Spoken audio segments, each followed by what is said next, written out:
Hi everyone, this is Praveen, Assistant Professor, Department of ECE, Sri Muthukumar Institute of Technology. So today we are going to discuss about the Unit 5 of CEC365 Wireless Sensor Network Design, which is nothing but tools. The tools which we are using in designing wireless sensor networks. So this unit focuses on the software tools and platforms used in wireless sensor networks, while hardware constraints define what a sensor node can do. Software tools determine how efficiently sensing, communication, and power management are handled. So in this unit, we explore the programming challenges, operating systems like TinyOS and Contiki, the NESC programming language, and simulation tools such as TOSM and Kuja. Understanding these tools is essential for designing scalable, reliable, and energy efficient sensor network applications. So we will first see about the programming challenges in sensor network. So this slide introduces the fundamental challenges involved in programming sensor network tools. Sensor nodes are extremely resource constrained with very limited memory, low processing power, and strict energy budgets. Because of this, uh, traditional programming models and large libraries cannot be used. Developers must write highly optimized code that minimizes memory usage and CPU cycles to extend node lifetime. So another major difficulty arises from the unreliable wireless communication environment. Sensor nodes operate over low power radios that suffer from packet loss, interference, and dynamic network topology. Nodes may fail or move, making communication unpredictable.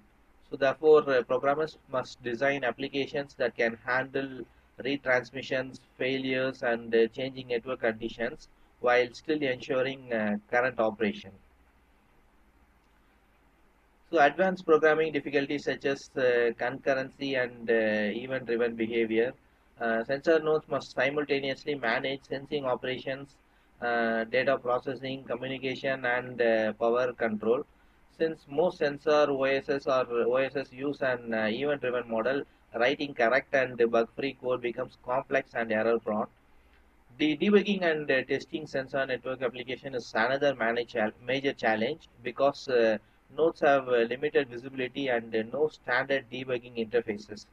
Additionally, sensor networks are often heterogeneous, consisting of different hardware platforms and must scale to hundreds or thousands of nodes. Updating deployed nodes is difficult due to the limited access, mobility, and energy constraints, making maintenance and scalability critical design issues. Then we will see about the operating system, which is nothing but the TinyOS. TinyOS is a lightweight operating system specifically designed for resource-constrained sensor nodes. Its main goal is to ensure that applications have very small memory footprint. To achieve this, TinyOS avoids complex features such as file systems, dynamic memory allocation, and heavy abstractions. TinyOS uses a simple task-based execution model and provides minimal device and networking abstractions. An important characteristics of TinyOS is that the application is tightly integrated with the operating system, meaning each application is built into the operating system itself. And TinyOS follows a layered architecture where lower layers are closer to the hardware and higher layers interact with the application logic. So TinyOS component architecture, this is the one which explains the component-based architecture of the TinyOS. Each component has a specification and an implementation, allowing clear separation between what a component does and how it is implemented. Components communicate with each other through well-defined interfaces. Some components are thin wrappers around hardware, while others provide higher level functionalities.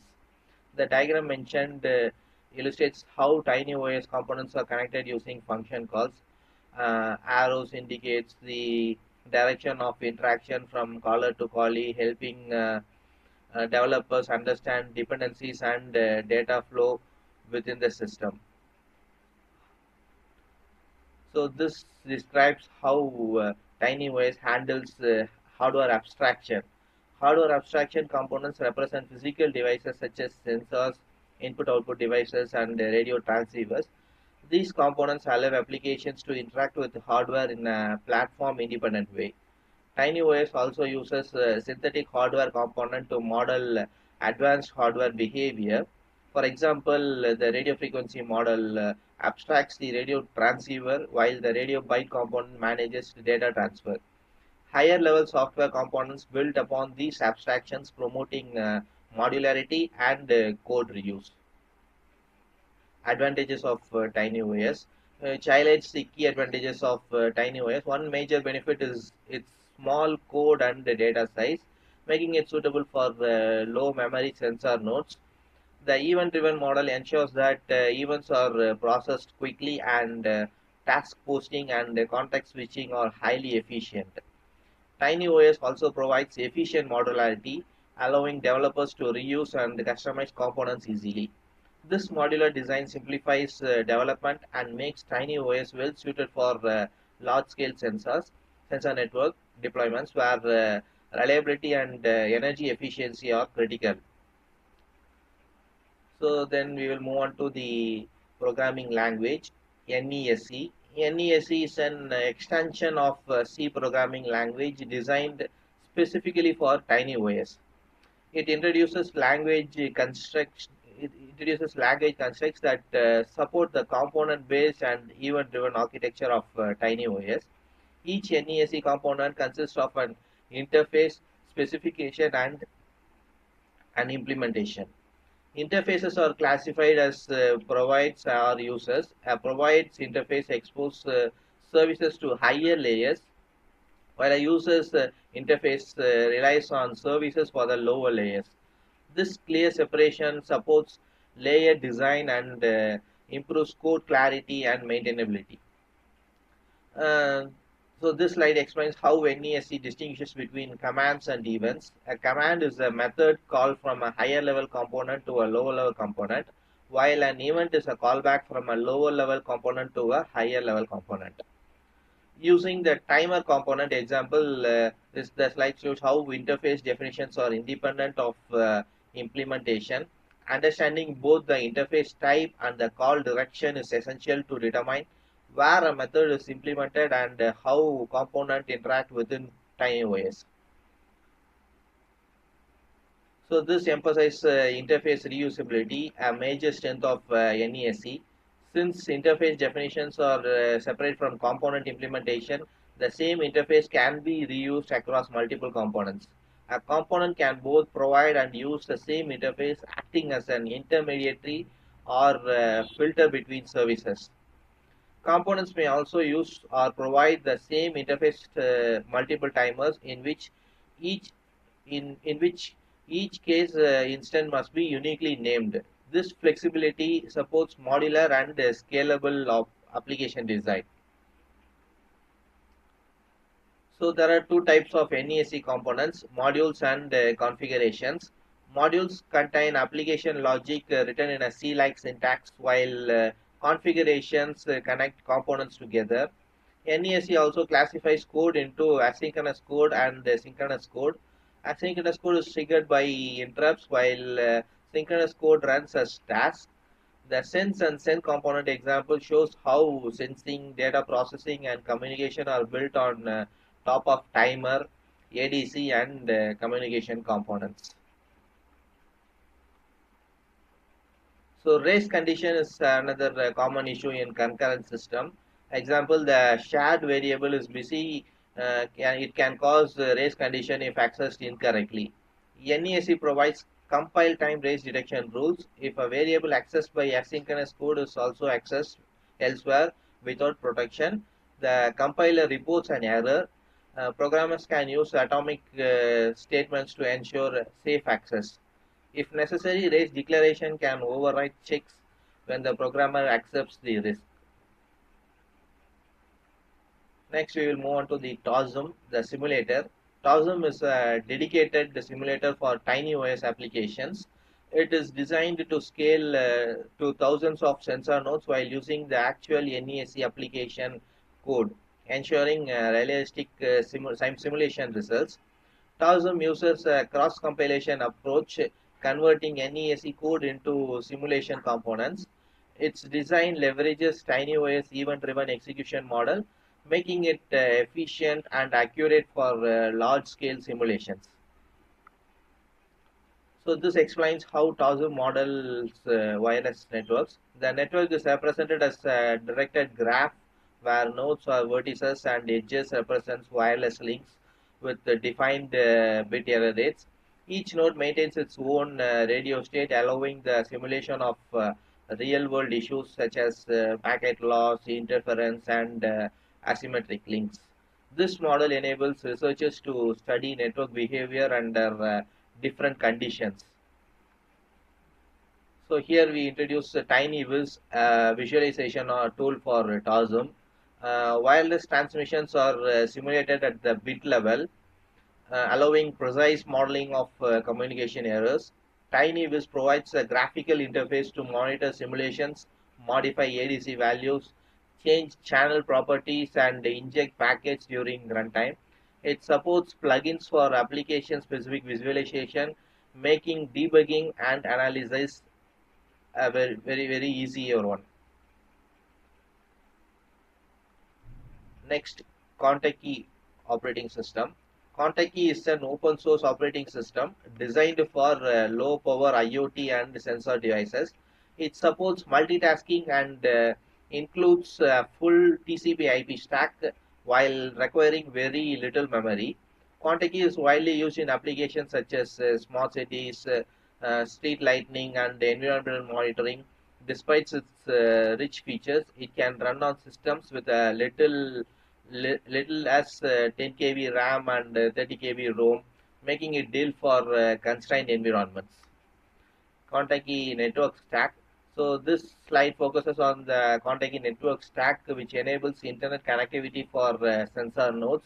Contaki supports standard protocols such as IPv6, UDP, TCP, and RPL, allowing seamless integration with the Internet of Things.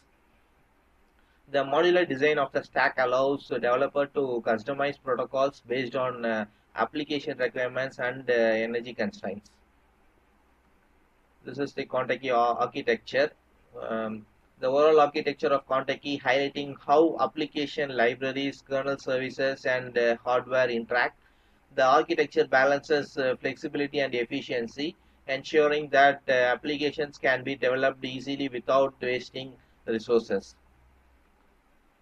So power constraint is one of the major thing. How the Contaki addresses them is next thing. Sensor nodes often need to operate for many years on batteries, making energy efficient crucial. So Contaki provides several power saving mechanisms, including Contaki Mac, which allows nodes to keep radios off most of the time while still receiving messages. So this significantly reduces energy consumption and extends the network lifetime. So this we have discussed in the unit 2 while we are discussing about the Mac and its sleep period and wake up period and all. So next is Kuja simulator. So this introduces Kuja as an emulator rather than a traditional simulator. So Kuja allows a host system such as laptop to behave like a real sensor nodes. Example, T-mode Sky. It enables execution of the exact same firmware used on physical nodes, making it extremely useful for protocol testing and debugging in IoT research. So why it is not a simulator? So this slide clarifies the difference between simulator and emulator. A simulator approximates behavior and may break physical rules, while an emulator closely mimics real hardware behavior. So Kuja follows the emulator approach, ensuring realistic execution of sensor node, software, and hardware interactions. So what are all the capabilities of Kuja? So it is a Java-based tool that can emulate nodes at different levels of details. Hardware level emulation allows precise inspection of system behavior, while higher level emulation enables faster simulation of larger networks. This flexibility makes the Kuja suitable for both detailed debugging and large scale experimentation. So in this unit, we studied the key tools and the platforms used in wireless sensor network development. We examined the programming challenges caused by limited resources and unreliable communication. We explored tiny OS and NESE, which provide an efficient component-based approach for sensor nodes, and learned how TOSM enables scalable simulation of tiny OS applications. We have also discussed Contaki, a powerful OS for IoT system with built-in network support, and Kuja, an emulator that allows realistic testing for sensor network firmware.